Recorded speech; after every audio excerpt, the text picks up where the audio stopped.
Hello friends and families, இன்றைக்கி ஒரு cooking vlog பார்க்கலாமா? ஆக்சுவலாக இன்றைக்கின்னு பார்த்து சரியான பசி. இதில் என்னென்னா ஸ்நாக்ஸ் கூட எதுவுமே இல்லை.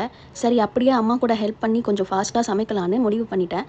எனக்கான மெனு என்னென்னா கீரை குழம்பும் கருணைக்கிழங்கு ஃப்ரையும் தான் பண்ண போகிறோம். வாங்க எங்கள் வீட்டு ஸ்டைலில் கீரை குழம்பும் கருணைக்கிழங்கு ஃப்ரையும் எப்படி பண்ணலான்னு பார்க்கலாம்.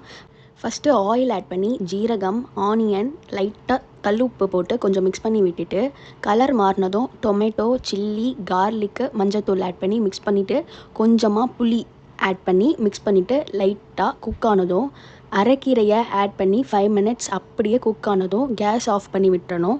இதில் நல்லா அந்த சூடெல்லாம் குறைஞ்சதும் இதை மிக்சியில் போட்டு கிரைண்ட் பண்ணணும். ஸோ அதுக்காக இது அப்படியே கொஞ்சம் நேரம் ஆறட்டும். அதுக்குள்ளே நம்ம கருணைக்கிழங்குக்கான ஃப்ரை ப்ரிப்பரேஷன் பார்க்கலாம். ஒரு பவுலில் ஜிஞ்சர் கார்லிக் பேஸ்ட்டு, ஆஃப் லெமனில் ஃபியூ ட்ராப்ஸ் மட்டும், சில்லி பவுடரு, ஹோம்மேடாக ரெடி பண்ண சில்லி பவுடரு, கார்ன்ஃப்ளவர் மாவு, சால்ட்டு, வாட்டர் ஆட் பண்ணி மிக்ஸ் பண்ணிவிட்டு ஆல்ரெடி குக் பண்ணி வச்சுருந்த கருணைக்கிழங்கை ஆட் பண்ணி மசாலா நல்லா ஸ்ப்ரெட் ஆனதும் அப்படியே 10 to 15 மினிட்ஸ் ஃப்ரிட்ஜில் வச்சுருங்க.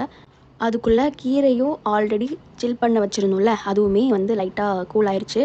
அதை மிக்சியில் போட்டு லைட்டாக கிரைண்ட் பண்ணி எடுத்துக்கலாம். இப்போது அகெயின் ஆயில் ஆட் பண்ணி கடுகு, ஆனியன், இடித்து வச்ச பூண்டு ஆட் பண்ணி லைட்டாக கலர் மாறினதும் நம்ம ஆல்ரெடி கிரைண்ட் பண்ணி வச்சுருக்க கீரையை அதில் ஆட் பண்ணி குக் பண்ண விட்டுறலாம்.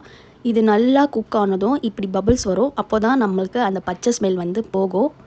இப்படி ட்ரை பண்ணி பாருங்கள். எந்த இன்க்ரீடியண்ட்டுமே வேஸ்ட் ஆகாது. சூப்பராக கீரை குழம்பு நம்ம ரெடி பண்ணிட்டோம். ஃபைனலாக கருணைக்கிழங்கையும் ஃப்ரை பண்ணி எடுத்தாச்சு. இப்போது நான் போயிட்டு சாப்பிட போகிறேன். இந்த வீடியோ பிடிச்சிருந்துச்சுன்னா மறக்காம லைக், ஷேர் அண்ட் சப்ஸ்கிரைப் பண்ணிவிடுங்க. பாய் பாய்.